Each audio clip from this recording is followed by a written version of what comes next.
सोहम, तुमसे मिलने कोई आया है?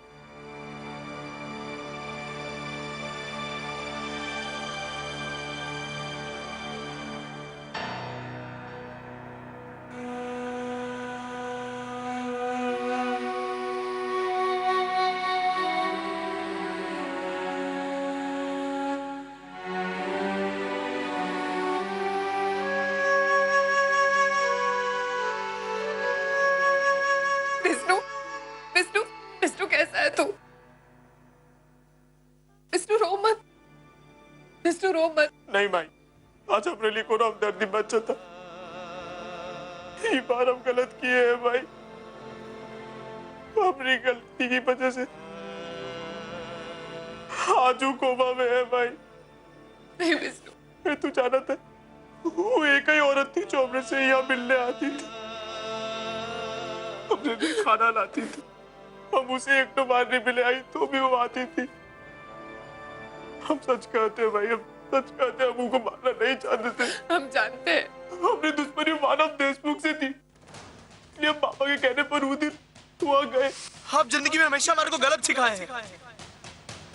आज आपने हमने बाप को मारने के लिए कह दिया हमको, इसलिए हमारी सजा यही है कि हम अपने आप को मार दे। क्या करे?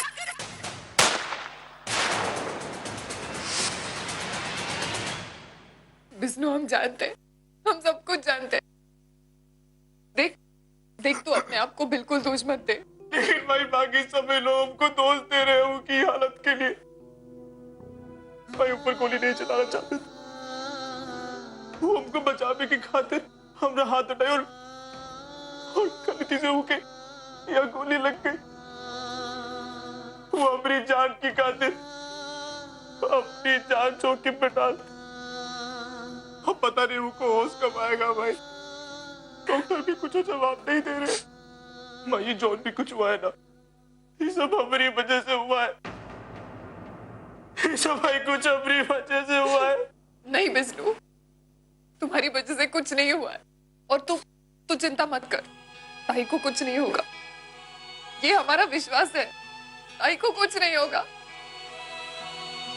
ताई हमारी ताकत है, उसके बिना एक दिन तो क्या, एक मिनट नहीं रह पाते थे हम। हमारे हर छोटे बड़े फैसले से लेकर हमारे सुख दुख तक हर चीज में उसकी जरूरत पड़ती थी हमें। और आज देखना, वो नहीं है तो पूरा परिवार कैसे टूट सा गया है। लेकिन मैं जानती हूँ पापा उसे जल्दी ठीक कर देंगे। हमारे पूरे परिवार को उसकी जरूरत है, हम उसे इस तरह छोड़ के जाने नहीं देंगे, नहीं जाने देंगे। वो ठीक हो जाएगी विष्णु, मुझ पर यकीन कर। भाई ठीक हो जाएगी, बिल्कुल ठीक हो जाएगी।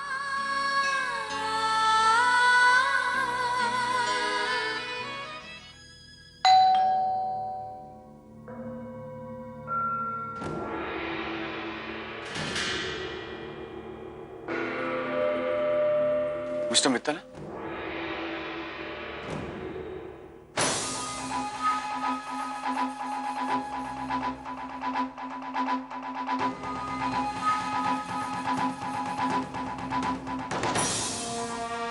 अब आया ऊंट पहाड़ के नीचे।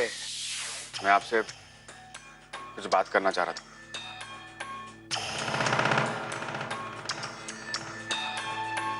जानता हूं गुनहगार अपने गुनाहों के सबूत को तो मिटाना चाहेगा ही। मुझे यह समझ में नहीं आ रहा है कि तुम डर क्यों रहे हो। तुम्हारा पूरा परिवार तुम्हारे साथ है भाई, उन्हें तो यकीन है कि तुम बच्चे बदल ही नहीं सकते। वैसे वो गलत भी तो नहीं है, तो क्या हुआ, उन्होंने अब तक वो सबूत देखा नहीं है।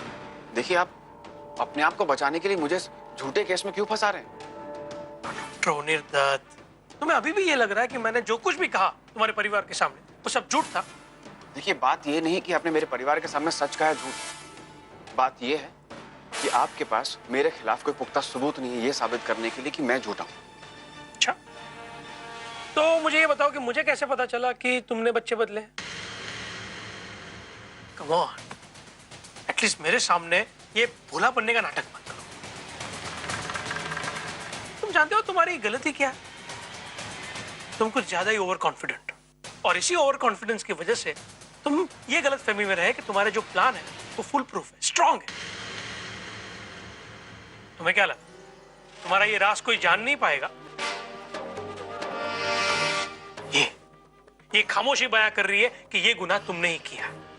तुमने अपने परिवार का विश्वास, उनके प्यार का गलत फायदा उठाया, उन्हें धोखा दिया। तो इतना कुछ होने के बाद भी तुम यूं ऐसे चुप खड़े हो। मुझे चिंता तो उस बेचारी पूर्वी की हो रही है। वो बेचारी मासूम भोली बच्ची, पता नहीं उसे तुम्हारी इस करतूत के बारे में पता है या नहीं। एक मिनट, नहीं ऐसा तो नहीं कि वो भी तुम्हारे साथ शामिल है ये गुनाह करने में? हो सकता है ना, मिल बांट के मियां बीबी है। एनीवे, उसका इन्वॉल्व होना ना होना मेरे लिए मैटर नहीं करता। मेरे लिए सिर्फ इतना मैटर करता है कि तुम ओवी के कमरे में बच्चे को लेकर गए। और कह दो कि ये झूठ है कि तुम बच्चे को लेकर ओवी के कमरे में गए, उसके बाजू में रखा और उसके कमरे से मरे हुए बच्चे को लेकर पूर्वी के बाजू में रखा। कह दो कि झूठ है। ओवी की डिलीवरी हैंडल करते वक्त तुमसे कोई बहुत बड़ी गलती हो, जिसकी वजह से तुम उसके बच्चे को बचा नहीं पाए, और उस गलती को छुपाने के लिए तुमने बाहर आकर सबसे यह कहा कि पूर्वी ने अपनी कोख से मरे हुए बच्चे को पैदा किया। शायद तुम कह दो कि ये सब कुछ झूठ है, लेकिन सबूत झूठ नहीं बोलते डॉक्टर अनिल दत्त।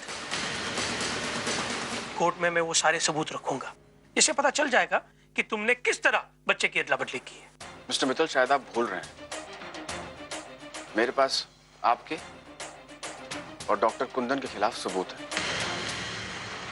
मैं भी सबूत कोर्ट में पेश कर सकता हूं कि आप दोनों ऑर्गन ट्रैफिकिंग का काम करते हैं, उसका रैकेट चलाते हैं।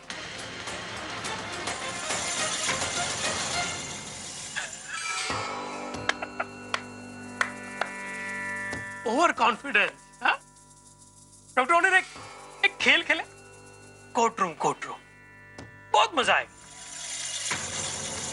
योर ऑनर, डॉक्टर ओनिर दत्त का मेरे पे आरोप है कि मैं ह्यूमन ऑर्गन ट्रैफिकिंग का रैकेट चलाता हूं, जो साबित करने के लिए उनके पास मेरे खिलाफ कोई सबूत नहीं है, क्योंकि वो सारे सबूत और डॉक्यूमेंट्स मैंने अपने डिस्पेंसरी और हॉस्पिटल से मिटा दिए। वो सारे डॉक्यूमेंट्स गायब हो चुके हैं। लेकिन योर ऑनर, मेरे पास एक ऐसा सबूत है जिसमें आप डॉक्टर ओनिर दत्त को बच्चा बदलते हुए साफ साफ देख सकते हैं। यस, और वो सबूत है पुणे वाली डिस्पेंसरी की सीसीटीवी फुटेज। और ये रहा वो सबूत। Got you.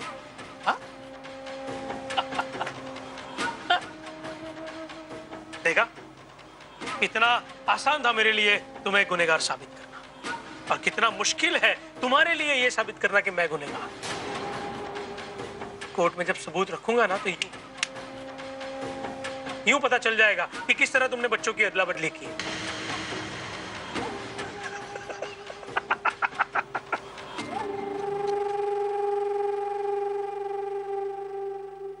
जानते नहीं हो मुझे, इस शहर का बहुत बड़ा बिल्डर हूं। नेता, अभिनेता, राजनेता, पुलिस कमिश्नर से लेकर बड़े बड़े गुंडों के साथ उठना बैठना है मेरा। यूं मसल दूंगा ना, पता भी नहीं चलेगा।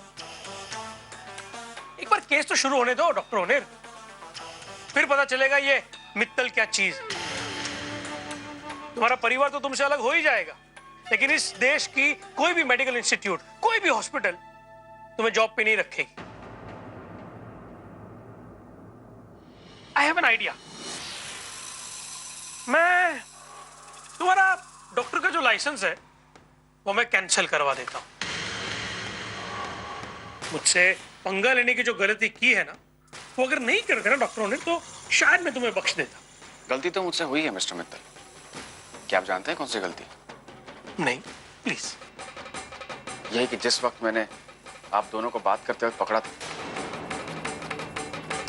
मुझे उसी वक्त पुलिस कंप्लेंट कर देनी चाहिए, लेकिन मैंने नहीं। और यही चूक गए। हाँ, अब इस गलती की सजा तो भुगतनी पड़ेगी। वो सीसीटीवी फुटेज मुझे तो बचा लेगा, लेकिन तुम्हें जिंदगी भर के लिए जेल की सलाखों के पीछे सड़ना पड़ेगा।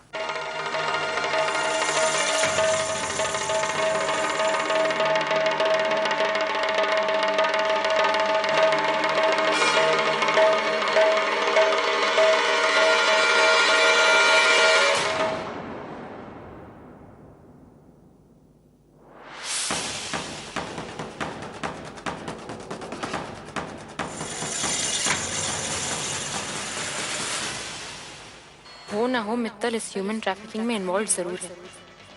मुझे इस मामले की तह तक जाना ही होगा। कैसे भी उस सीडी का राज पता करना होगा। आखिर ऐसा है क्या उस सीडी में?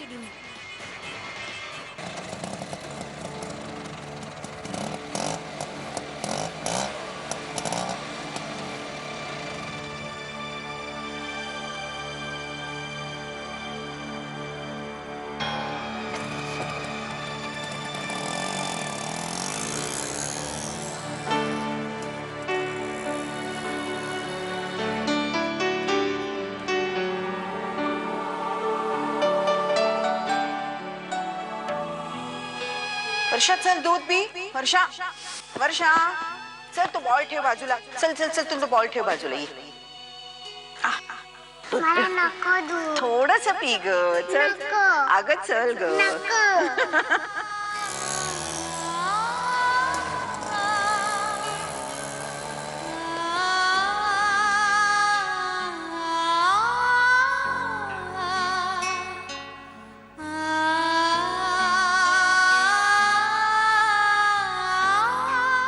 वर्षू वर्षू कहाँ है तू? जल्दी इधर आ. वर्षा जल्दी से इधर आ बेटा.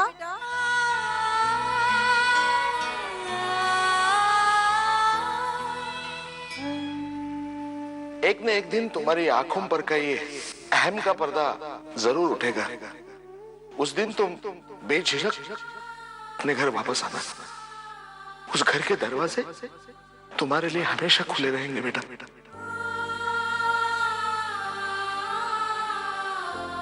अरे वर्षा जल्दी कर ना, तुझे ऑफिस जाना है ना. जल्दी कर.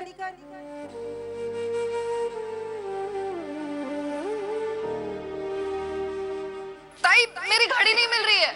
देख तेरे ड्रॉर में होगी.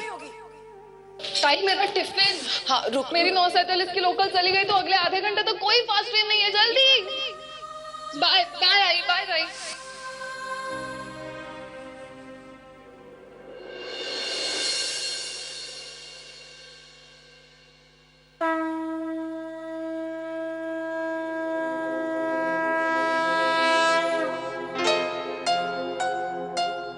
लेकिन ये तुझे मिली कहाँ पर?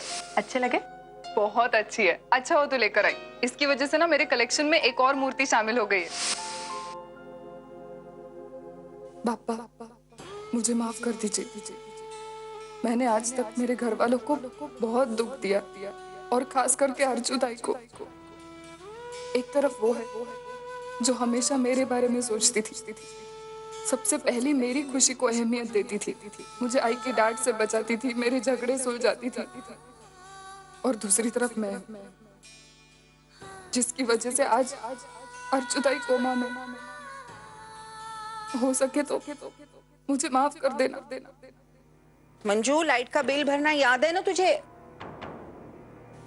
अगो भाई मैं तो भूल ही गई. आज घर में कोई नहीं है और मैं बोले जा रही हूँ.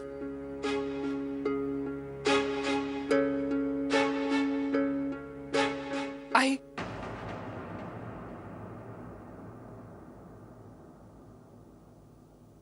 वर्षा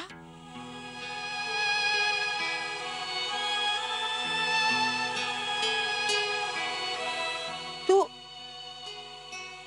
यहाँ क्या कर रही है? आई मैं अपने घर वापस आ गई हूँ. तेरे पास, अपने परिवार के पास. तू गलत जगह आई है. अब तेरा यहाँ कोई नहीं है. ये सुलोचना मनोहर करंसकर का घर है.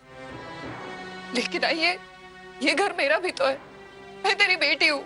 मेरी सिर्फ 2 बेटियां हैं और एक बेटा है. अर्चना, वैशाली और विनोद. इनके अलावा मेरी कोई संतान नहीं है. अब तू जा यहाँ से. प्लीज ऐसा मत कह आई मैं जानती हूँ मुझसे बहुत सारी गलतियां हुई है, लेकिन प्लीज मुझे माफ कर दे. प्लीज मुझे माफ कर. तेरी हर गलती मैं माफ कर सकती हूँ, लेकिन तेरी वजह से आज जो अर्चु की हालत है ना, उसके लिए मैं तुझे कभी माफ नहीं करूंगी. तूने उसके बेटे की गलत परवरिश की. तेरी वजह से वो आज गुंडा बना है. लेकिन आई अब सोहम का उन लोगों के साथ या बालन के साथ कोई रिश्ता नहीं. मैं तो उसे उसका हक दिलाने आई हूँ. कौन सा हक? उसे गुंडा बनाने के बाद तू उसे उसका हक दिलाने आई है? और तू भी किस मुंह से यहाँ आकर रहना चाहती है? पराये मर्द के साथ 18 साल बिताने के बाद लोग तेरे बारे में क्या कहेंगे, कभी सोचा है तूने वर्षा? मैं जानती हूँ मैंने बहुत सारी गलतियां की है, लेकिन आई प्लीज मुझे अपने साथ यहाँ पर रहने दे। मुझे अपनी हर गलती का प्रायश्चित लेना है। तू प्रायश्चित लेना चाहती है ना, तो सुन, तेरा प्रायश्चित यही है कि तू सोहम को अर्चना के पास भेज दे। तू हम सब की जिंदगी से हमेशा के लिए चली जा।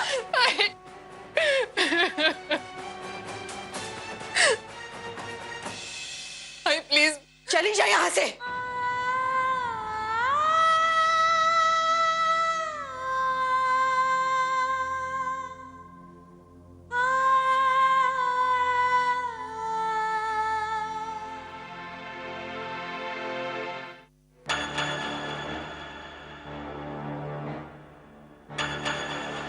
मुझसे पंगा लेने की जो गलती की है ना, वो अगर नहीं करते ना डॉक्टरों ने, तो शायद मैं तुम्हें बख्श देता। अब इस गलती की सजा तो भुगतनी पड़ेगी। वो सीसीटीवी फुटेज मुझे तो बचा लेगा, लेकिन तुम्हें जिंदगी भर के लिए जेल की सलाखों के पीछे सड़ना पड़ेगा।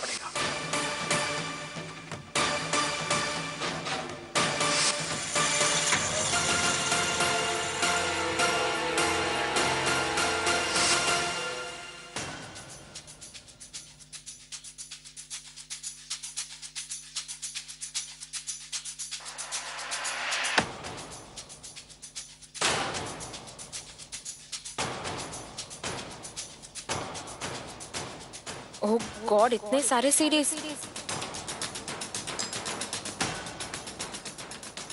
जरूर इसी में से किसी सीडी में ओनर के खिलाफ सबूत होंगे, लेकिन किस सीडी में? सारे सीरीज प्ले करके देखने होंगे, लेकिन यहाँ नहीं।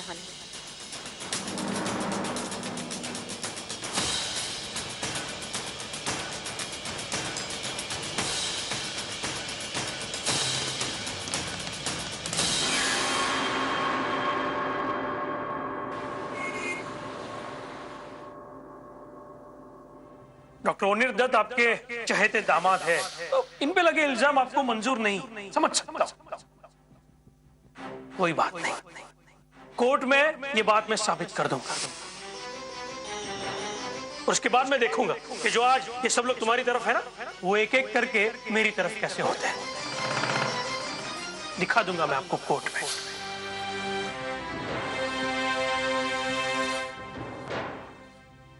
पूर्वी, चलो तुम अभी हमारे साथ थोड़ा सा खाना खा लो, बाद में उसके साथ खा लेना। आजा।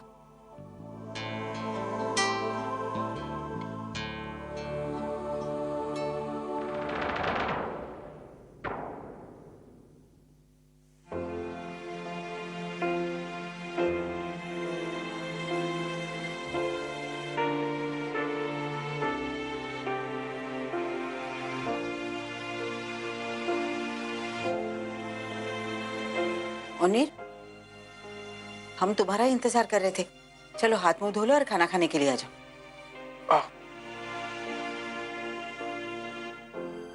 आज ही आप लोग खाना खा लीजिए, मुझे भूख नहीं है।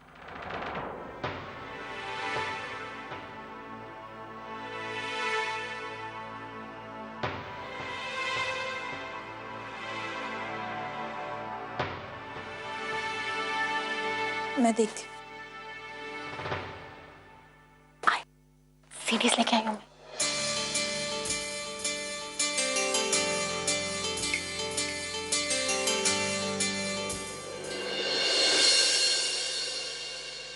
ओनर, क्या हुआ? मित्तल के हाथ पुणे हॉस्पिटल का सीसीटीवी फुटेज लगा है, जिसमें मैं बच्चों की अदला बदली करते हुए साफ नजर आ रहा हूं। और वो ये सीडी कोर्ट में पेश करने वाला है।